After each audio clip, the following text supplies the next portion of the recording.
ఈ Vizag Deccan Chronicle office సంబంధించినటువంటి సంఘటన గురించి సాక్షిలో వచ్చినటువంటి ఆర్టికల్ యాజిటీస్ చదువుతున్నాం. రాష్ట్ర వ్యాప్తంగా ప్రతిపక్ష పార్టీల నాయకుల మీద దాడులు, దౌర్జన్యాలు తెలబడుతున్న టీడీపీ ప్రజాస్వామ్యాన్ని మంటగలిపే రీతిలో పత్రికా స్వేచ్ఛ మీద దాడికి దిగింది.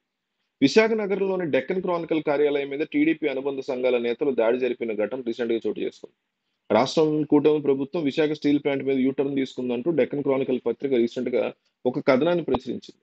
టీడీపీ రాష్ట్ర అధ్యక్షుడు గాజువాక ఎమ్మెల్యే పల్లా శ్రీనివాసరావు, కేంద్ర భారీ పరిశ్రమల శాఖ మంత్రి భూపతిరాజు శ్రీనివాస్ వర్మ ఇటీవల వేర్వేరు సందర్భాల్లో చేసిన వ్యాఖ్యలే ఇందుకు నిదర్శనమని కథనంలో పేర్కొంది.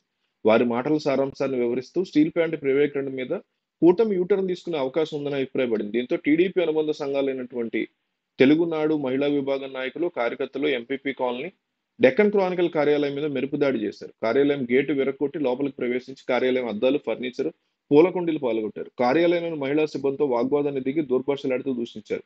కొంతమంది తెలుగు మహిళల కార్యాలయం ఎదుట డెక్కన్ క్రానికల్ పేరుతో కూడా పోస్టర్ని పెట్రోల్ పోసి తగలబెట్టిన నాయకులు కార్యాలయ ప్రహరీ గోడ మీద ఎక్కి బోర్డు మీద ఉన్నటువంటి పెట్రోల్ పోసి నిప్పండించారు.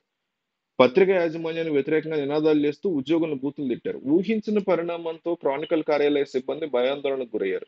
సమాచారం అందుకున్న పోలీసులు అక్కడికి చేరుకుని పరిస్థితిని అదుపులో తీసుకొచ్చారు. దాడి ఘటన మీద విశాఖ డెక్కన్ క్రానికల్ ఉద్యోగులు, ఎంపీ పోలీసులు ఫిర్యాదు చేశారు. టీడీపీ అనుబంధ సంఘాల నాయకులు, కార్యకర్తలు తమ కార్యాలయం మీద దాడికి పాల్పడి కార్యాలయ ఆస్తులను పెట్రోల్ పోసి నిప్పందించినట్టు ఫిర్యాదులో పేర్కొన్నారు. ఇటుకరాళ్లతో కార్యాలయ అద్దాలు, పూలకొండలు ధ్వంసం చేశారని పేర్కొన్నారు. ఉద్యోగులతో దురుసుగా ప్రవర్తించడంతో పాటు దూర్భాషలాడినట్టు ఫిర్యాదులో వివరించారు. దాడికి సంబంధించిన వీడియోలు, ఫోటోలు సైతం పోలీసులకు అందజేశారు. అంటే వైసీపీ పార్టీ యొక్క అరాచకాలు, గూండాతనం ఇవన్నీ కూడా జనాలు చూశారు. గతంలో 2014 నుంచి 19 వరకు టీడీపీ గూండాతనం, అరాచకాలు కూడా చూశారు. 19 నుంచి 24 వరకు జగన్మోహన్ రెడ్డి పార్టీకి సంబంధించి చూశారు. ఇప్పుడు మళ్ళీ చంద్రబాబు నాయుడు ఫ్లేవర్ మొదలైంది. వాళ్ళ యొక్క స్టైల్ మొదలైంది. అంటే ఈ రాజకీయ నాయకులు ముఖ్యంగా ఈ ఇద్దరు కూడా చంద్రబాబు, జగన్మోహన్ రెడ్డి ఇద్దరు కూడా గత 15 సంవత్సరాలుగా చాలా కష్టపడుతున్నారు ఆంధ్రప్రదేశ్ కోసం. పాపం నిజంగా శ్రమిస్తున్నారు వాళ్ళిద్దరు. ఎందుకు? ఆంధ్రప్రదేశ్ ను ఒక బీహార్ గా మార్చడానికి. ఈరోజు బీహార్కి వెళ్తే ఉండని వైలెన్స్ ఉండదు, జరగని కరప్షన్ ఉండదు. సరే, కరప్షన్ సంగతి తర్వాత మాడితే ఏపీలో కూడా ఆ రకమైనటువంటి వైలెన్స్ ని వీళ్ళు సృష్టించడానికి ప్రయత్నం చేస్తున్నారా అనిపిస్తుంది ఇంత చూస్తుంటే. అది అది అది పెద్ద విషయం ఏముంది? విశాఖ స్టీల్ ప్లాంట్ ని ప్రైవేటీకరణ చేస్తున్నారు, తెలుగుదేశం పార్టీ వాళ్ళు యూటర్న్ తీసుకున్నారు అనేటువంటి అంశాన్ని వీళ్ళు వీళ్ళు రాశారు. అసలు డెక్కన్ క్రానికల్ ఎవడు చూస్తాడు రా బాబు? సరే, డెక్కన్ క్రానికల్ లో అంశాన్ని పట్టుకుని వైసీపీ పార్టీకి సంబంధించినటువంటి సపోర్టర్లు దాన్ని స్ప్రెడ్ చేశారు కాబట్టి మీకు బాధ, అంతే కదా? సరే, స్ప్రెడ్ చేశారు. దాని మీద ఒక కండెమ్ చేయండి, దాని గురించి ప్రెస్ మీట్ పెట్టండి, ఎందుకు కాదో వివరించండి ప్రజలకి. ఏ రకమైన అబద్ధాలు చెప్తుందో డెక్కన్ క్రానికల్ క్లియర్ గా కూర్చొని ప్రజల ముందు పెట్టండి. అంతేగాని ఎళ్లి తగలబెట్టడాలు ఏంటి? ఆ పూలకుండీలు బద్దలు కొట్టాలు ఏంటి? ఫర్నిచర్ ధ్వంసం చేయడం ఏంటి? రాళ్ళు విసరడం ఏంటి?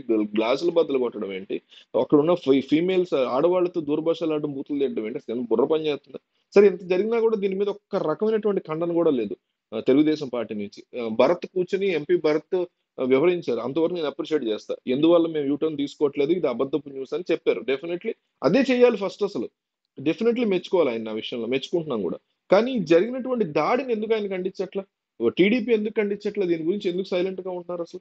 ఇది ఒక అప్రజాస్వామికమైనటువంటి దాడి. ఏమనంటే వైసీపీ వాళ్ళకి, జగన్ కి, డెక్కన్ క్రానికల్తో ఏవో సంబంధాలు ఉన్నాయి. ఖచ్చితంగా ఉన్నాయి. ఎవరికి లేవు? మోడీకి లేవా? రాహుల్ గాంధీకి లేవా మీడియా వాళ్ళతో సంబంధాలు? చంద్రబాబుకి, పవన్ కళ్యాణ్కి లేవా? జగన్మోహన్ రెడ్డికి లేవా? అందరూ ఎదవలే, అందరికీ ఉన్నాయి. అందరూ దొంగలే, మీడియా వాళ్ళు అందరూ దొంగలని తయారయ్యారు. అందుకని చెప్పి వెళ్ళి ఇళ్ల మీద దాడి చేస్తే, లేకపోతే ఆఫీసుల మీద దాడి చేస్తే ఊరుకుంటూ కూర్చుంటారు జనాలు? అసలు బుర్ర పని చేస్తుంది. వాళ్ళు సరిగ్గా పాలించట్లేదు, వాళ్ళ గూండాయిజం తట్టుకోలేకపోతున్నారా బాబు అని మీకు అధికారం ఇస్తే మీరు కూడా అది చేస్తే పాయింట్ ఏముంది?